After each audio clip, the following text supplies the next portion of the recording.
Welcome to the Divorce Podcast, a podcast that aims to address divorce, separation and co-parenting here in the UK, countering the often sensationalist way it's portrayed in the media, challenging the status quo and driving for reform. On each episode, I'm joined by experts to discuss divorce, separation and co-parenting from different angles and to give their opinions and to debate them. I'm Kate Daly, a relationship counsellor and divorce coach, co-founder of Amicable, the divorce services company, and host of the Divorce Podcast.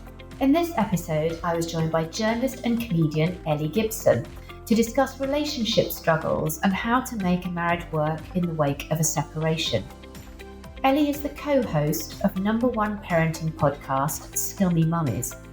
She joined forces with Helen Thorne to become the Scummy Mummies in 2013, and they've gone on to produce an award-winning podcast, a sell-out touring comedy show, and a popular book. We explored Ellie's relationship and how separation and space ended up making her marriage stronger, resulting in 2 beautiful children with her husband Pete. Ellie's description of the lead-up to her split from her now husband Pete was incredibly relatable. A sequence of small arguments about tiny things, yet fundamental issues, led to the couple deciding to take a series of breaks. Ellie found individual therapy really useful in getting to a place where she could reconcile with her husband. She described the impact of her best friend's divorce on her and her husband, and she talked about the importance of trying to navigate tough patches rather than giving up or cheating. This episode is a homage to marriage and the work required to keep a relationship strong. If you really loved this episode or want to hear more episodes like this, then please make sure to rate us on your preferred listening platform. Enjoy the episode. Welcome, Ellie. One of them's all right, just to be clear. One of the children is fine. I shan't say which one. But yes, thank you. Thank you very much for having me. It's lovely to see you. And as I said, we've had your fellow co-host from Scummy Mummies on, Helen, and she discussed her divorce. And so now we're talking a bit more back from the brink. So shall we start? Tell us a little bit about your relationship and how old you were when you met your husband and sort of all of the background stuff. So my husband's name is Pete, and we met in the first week of university when we were 18.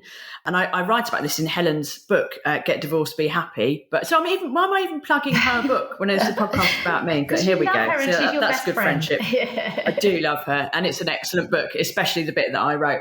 But I actually started the bit about, the first time I met Pete, he and I have talked about this. I didn't fall instantly in love with him, which weirdly I did with Helen. There's different kinds of love, as we know. But yes, the first time I met him, I was like, oh, who's that guy?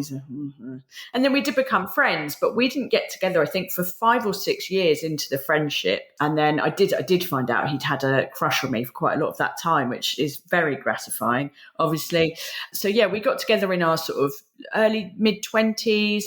Then we were together for a bit. We lived together for a few years, and then we split up for a couple of years, but not properly, really. We did live apart for a year, and then we got back together, and then we got married in 2010. So we've been married, it'll be 12 years this summer, but together on and off, probably about 20, something like that. Yeah. Right. And it sounds like this on-off, living together sometimes, not living together other times, that's been a characteristic of your relationship. Has that been part of what's made it a success, do you think? So we had this sort of 2-year separation, and for the first year of that, we did live together, still in the same flat and in the same bed. So you can imagine, it was all a bit Ross and Rachel. It was all sort of, we weren't together, but we weren't really seeing other people. But then, that obviously was a silly situation, and it was just untenable. So after a year of that sort of daftness, he said, I'm gonna move out. We need a clean break. And I said, yes, I need my own space. He said, I'm going to buy a flat, so we've got space. So obviously he bought a flat 4 minutes up the road that overlooked my grandmother's flat. So he really needed a lot of distance. He really wanted to get away. So then we spent, sorry, go on. I was going to say, what made you split up in the first place? So what do you think, what got you to the point of saying, actually, you know what, this isn't working? Because I think I think a lot of people struggle with this. When do you know it's over question? So what was it that made you split up? Well, obviously it was over a sort of long period of arguments, and most of the arguments were about, I think we were at different stages in our lives. And so the relationship was sort of, I was like, I wasn't desperate to sort of immediately we both talked about we wanted to have kids. So we knew that was in our future. And it wasn't I was desperate to have a baby immediately, but I did want to make sure that the person I was with would be a good dad and would be a good husband. So I think when I was coming up to 30, I was kind of like, I need to make sure this is the right relationship for the rest of my life. And I love this person, but I don't know, he was living a very studenty life still, where he wanted to stay up late all the time. And at weekends, he wouldn't get out of bed before sort of 2 p.m, whereas I'd sort of moved on a bit and was like, well, no, I want to do something with my time. And also, if you can't get out of bed by lunchtime on a weekend now, am I going to be on my own with a baby doing nappies all weekend? And I just didn't want that. So we argued, but we argued mainly about the house, the mental load, of course, which I'm sure you've talked about before, but the mental load of me managing the house and then doing all the housework and stuff like that. And yeah, it just sort of reached the point where we were arguing a lot. And then there was a particular moment where he said he wouldn't go to the pub after work. I think he was going to come home and we were going to talk about the relationship and whether or not to carry on with it. And he was late home. And I just I did lose it a bit, but in a sort of weirdly, frighteningly calm way. Do you know what I mean? Some people, they really are angry when they're not shouting at you. Yeah. It's that steely. It's when you get that steely kind of coldness, isn't it? When it's gone too far. Yeah. Yeah. So he came in the flat a couple of hours. Again, it wasn't like midnight. It was just a couple of hours. But I was just like, I just don't think this is as important to you as it is to me, because otherwise you wouldn't have gone for a pint. So I think that's the final straw. That just proves we're at different stages and we're attaching a different level of priority to this. So I think we're done. And that was the moment, basically, yeah. And what was his reaction? Do you think, was he shocked, or do you think he was quite shocked? He was just waiting for somebody else to say it. I mean, sometimes that's the issue, isn't it? Yeah, I think, as I say, we had been arguing a lot, and I think he did sort of accept it, and that was kind of what that was. But then, as I say, from that moment, there was then literally years of actually trying to disentangle from each other. And even after he moved out, we would try to be friends and we would see each other. And of course, things would get, let's say, romantic. I'm sure it's a family-friendly podcast. Things would get romantical after a few drinks. So again, there was another sort of crisis moment when we went to a friend of a friend's party. We had a massive row. There was a big scene. It was all awful. He ended up coming back to my flat and we talked through it the whole night and we agreed that we couldn't see each other at all. And this really was the final bit. And he left in the morning and we all cried all day and we agreed not to see each other for a month at all. No contact, no messages, no nothing.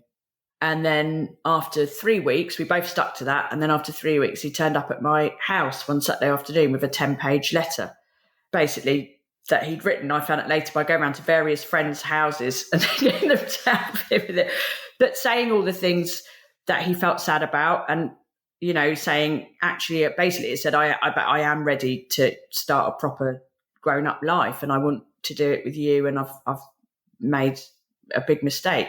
And that sounds like it's putting it all on him. And of course it isn't. I take responsibility as well for a lot of what went wrong. But that is what happened anyway. Wow. So when he came back and said all of that, was it just what you were waiting and wanting to hear, and therefore it made complete sense just to rekindle the relationship on a different footing, or did you still have doubts? Well, when he first appeared with this letter, I just told him to go away, and I didn't really want to hear it. And I was like, I've worked really hard to stay away from you for 3 weeks, and I feel like I'm rebuilding myself. And I had been on a date with someone else and things like that, and I was like, no. But then, so I didn't even read the letter. I just went out with my friend. We went to Gay Pride and had some cocktails. And then I got home, but I was just really sad, and I couldn't stop thinking about the letter. And I got home, I think, before midnight, and I read it. And yes, it was a lot of things I wanted to hear. So I just went round his flat, and then that was sort of that. Like the next day, we just sort of went back into relationship mode. But we did talk a lot about what had to be different and things that had to change. And I did see a therapist because I wanted to make sure that I wasn't just getting back into a relationship for the sake of being in a relationship. You know, I know that issues aren't resolved by a letter and a snog, you know, and I wanted to make sure that I was making the right decisions for me, but also for both of us, and that equally he wasn't kind of doing that. And I just had to some stuff to work for about myself, which I did. So yeah, of course we still had fights and we still had to iron out things, but we did, and we talked about it a lot, and it was good. And what do you think then in a successful relationship is the fundamental thing then? Because you obviously went through a period where you weren't sure, you know, he had to come back with a personal commitment to change. You had to do some personal work and you had to change. What was the fundamental thing then? In terms of the relationship, what is it? What makes a successful relationship? What changed for you? Because a month ago it wasn't successful. The next month there's a commitment to make it successful. What made it successful then, beyond a commitment? Well, I think it was him actually stepping up and doing stuff differently.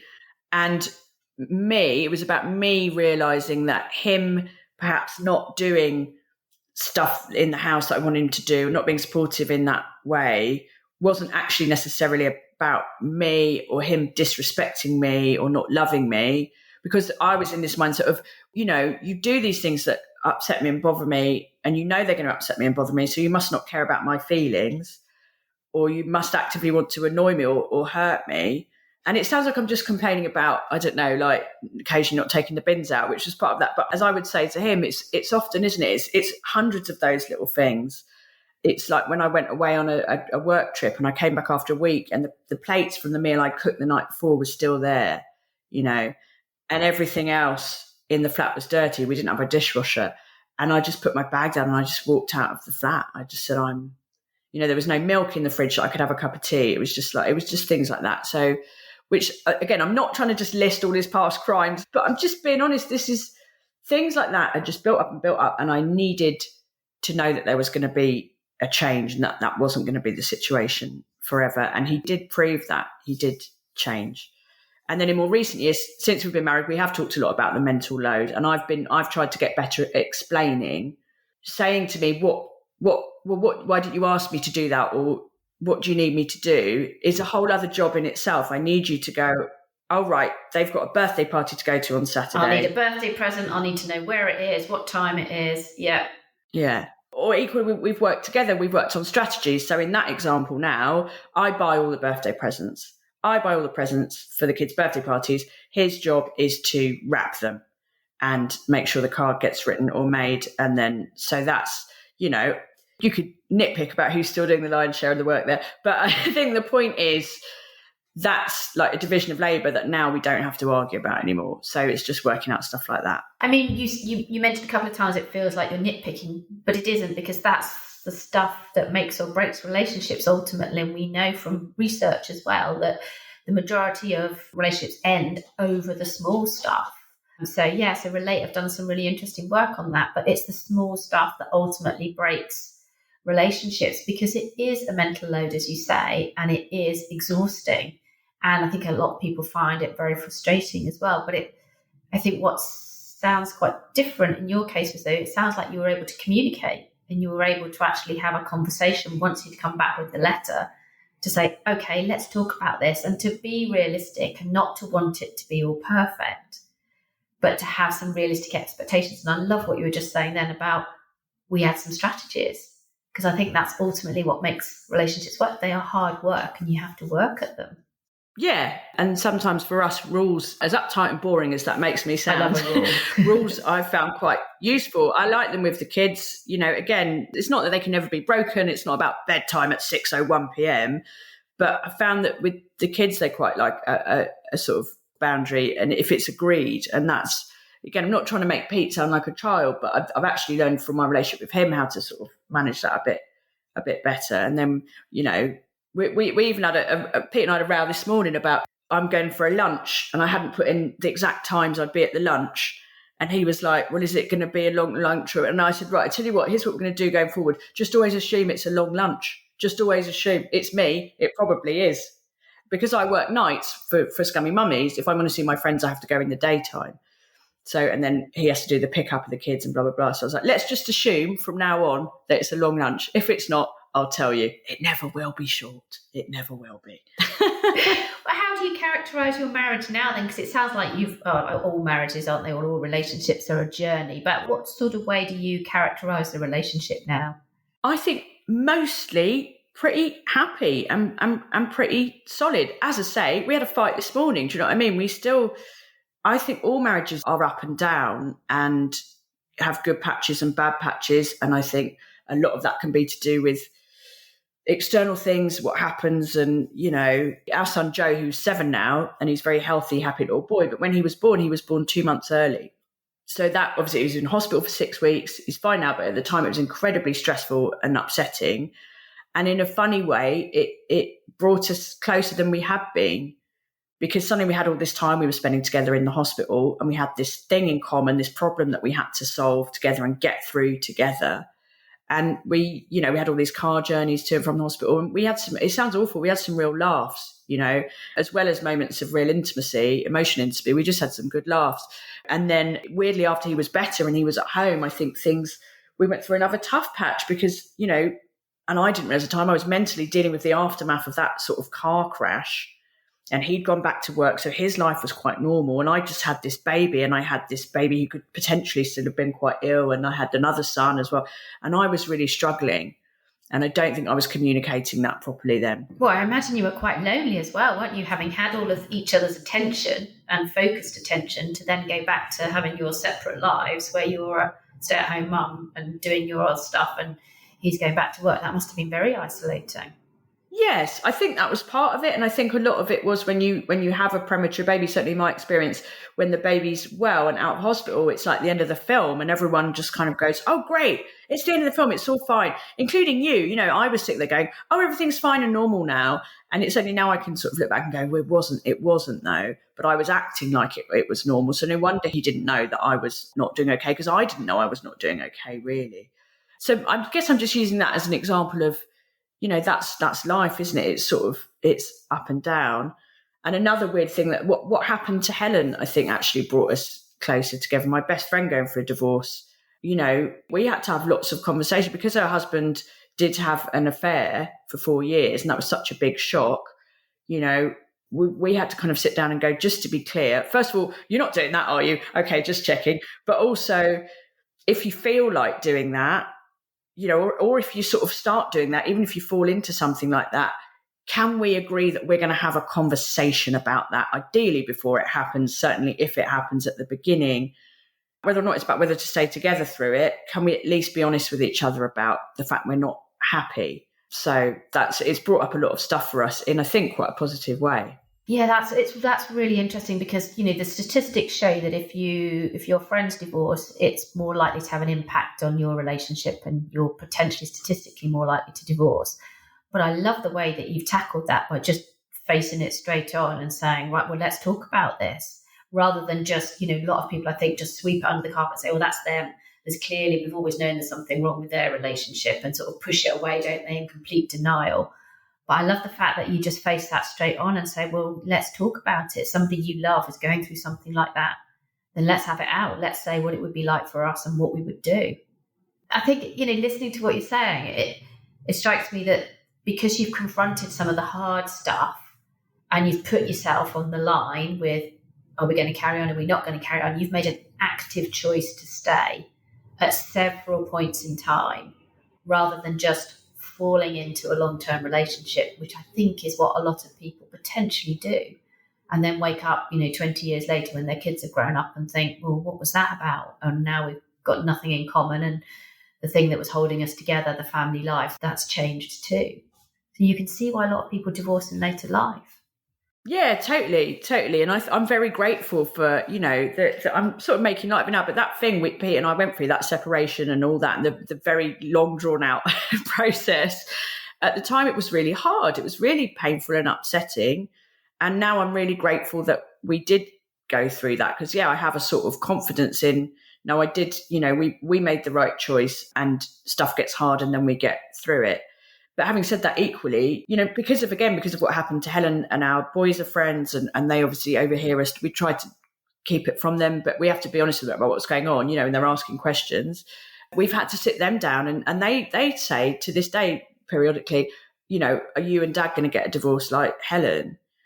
And I can't look them in the face and say never, really, because none of us know that. I don't think anyone gets married thinking, we'll get this. So I just have to say we're not planning to, and we love each other very much. And, we're not going to do what Will did. And that's, what else can I say to them, really? I mean, what do you say to them in that situation? I don't know. Well, I think it's better to be honest. I think, we rush in sometimes as parents to try and give absolute certainty to children. And I think that is unhealthy in the long term. It solves the problem in the very short, immediate term. It makes you feel better to be able to say that. But ultimately, you run the risk of them losing trust and faith in you if something does happen later down the line. And like you say, you're not in control of it as an individual. It's a partnership. So you can't control what the other person does. So it's a very brave person that puts themselves out there and says, no, this is never going to happen. I think it's dangerous. I think you're right. I think it's better to be as reassuring as you can, but there has to be reality and honesty with children, even young children, because they can understand. And the importance of trust is massive in the relationship. The one thing you don't want to do is lose their trust. So over-promising is tough. And it's the same way, there's often people that put out stuff. So I can't remember, Sue Atkins puts out loads of stuff about how to talk to children about certain events, whether it's terrorism or divorce or whatever. And always the message is to be honest, but you don't have to go into loads of detail. So, to be straightforward and honest with a child is better because it builds their resilience, it builds their understanding, it keeps the communication channel open, and it builds the trust between you. So I think you're right. I think the things you can do are be as reassuring as possible whilst still obviously being truthful. You cannot guarantee. Well, that's lovely. At least that's one thing about parenting I might not be messing up, Kate. So that's great. They don't eat vegetables or anything, but, they don't practice the guitar, but I'm being honest with them about divorce. Good for me. definitely a tick in the box. I think the other interesting thing you're talking about is you do argue, everybody argues, and people often say, well, is it wrong to argue in front of children? No, it's dead normal, but it's how you explain and how they see you resolve that argument. That's the important thing. So how do you resolve arguments in your household? Yes, of course. And I think before we had children, my parents did fight a lot growing up when I was growing up, and still do, to be honest.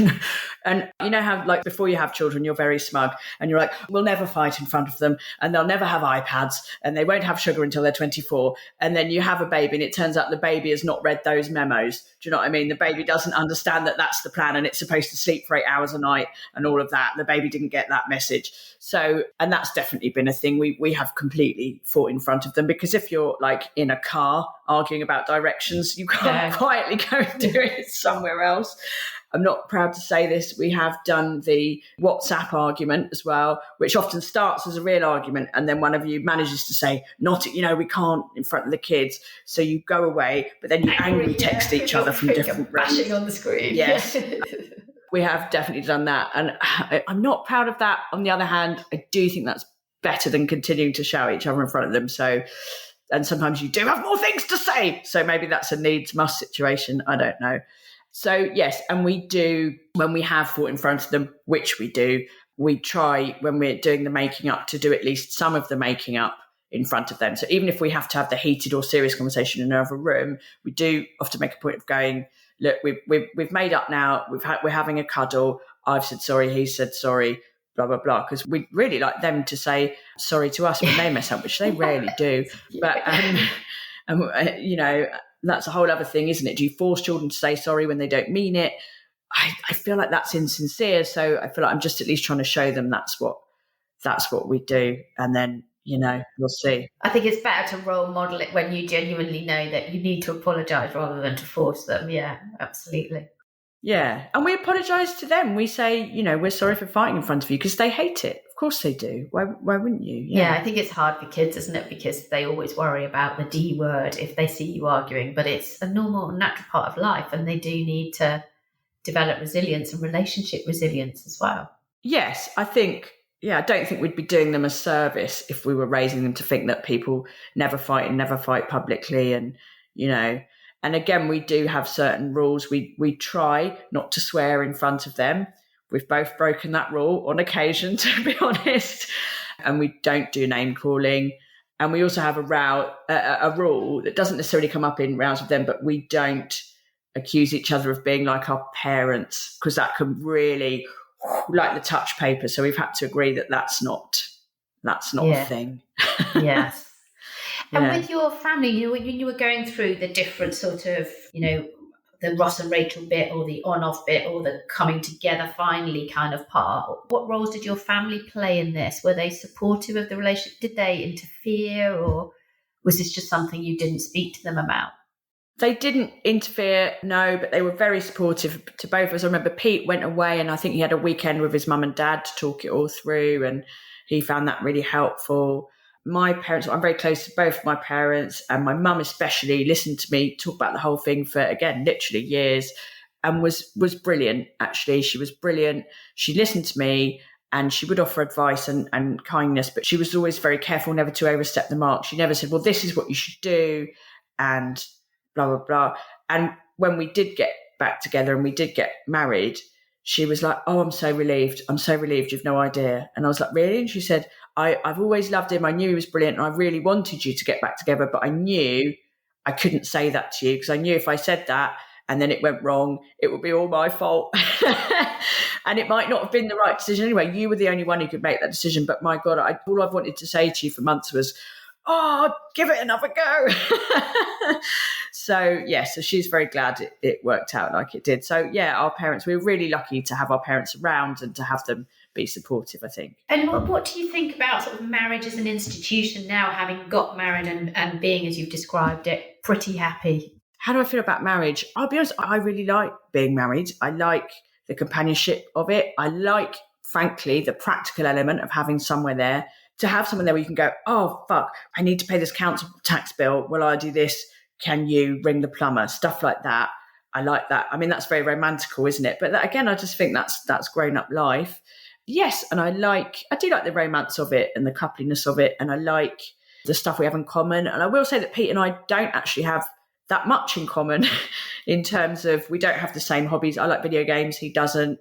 He likes going to concerts. I couldn't care less, God, you would never get together on a dating app these days then, would you? You'd be swiping the other way across each other. This is what worries me about the whole dating app thing. Oh my goodness. You found somebody that you would never ever meet on a dating app, and you're happily married. Exactly. This is it. I wouldn't pick him again, Kate. Let's say that. I'd swipe the other way. No, but we do have things in common. We love going on holiday. We have our kids in common now, obviously. We love eating. I love cooking, but he doesn't like cooking, but that's fine because he does the washing up. So again, we've worked out. So I'm happy. But I don't think marriage is necessarily for everyone. And I know a lot of people in marriages who aren't happy.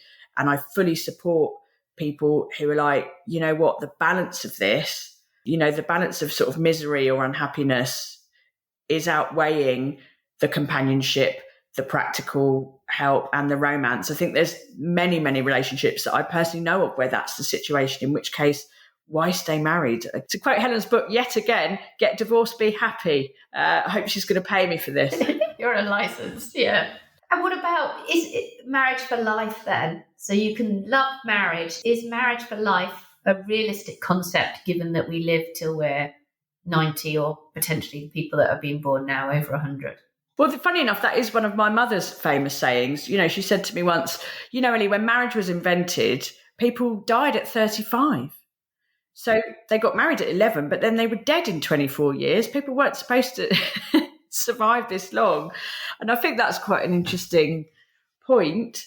Again, I have another set of friends. He doesn't like marriage. He hates the whole idea of marriage. He's also quite anti-religious, so he didn't want to get married. But he agreed when they made civil partnerships, they're a straight couple, so when they made civil partnerships, a straight couple allowed, he agreed to that. But I remember they had a lot of discussions over years. They've got kids and all of that, and about why not. And he said to her, well, I can't stand up in front of all our friends and look you in the face and promise to love you and be with you forever, because none of us know that that's going to happen. None of us know that that's true. And she's one of my dearest, bestest friends, and I really understood exactly what he meant. And I thought he had a point. I thought, none of us know what's going to happen, who we're going to meet or what, just how we're going to change as humans, as people, as we get older. So I don't think it is forever necessarily.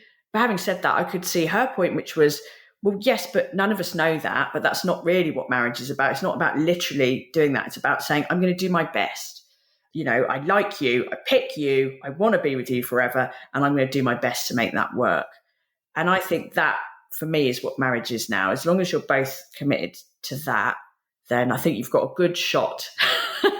Yeah, and it's different to raising children. So before, marriage has been the vehicle for raising children, but now I think you can raise children as separated parents and still do a wonderful job. I'm not saying it's ideal, but you can still do a wonderful job raising your kids. So you don't need marriage to be that vehicle. Absolutely. So I just wonder then, marriage feels like it's more of a choice rather than an economic necessity for women particularly, or anything else. It feels like it's become a choice, and therefore maybe it's even more precious in some ways.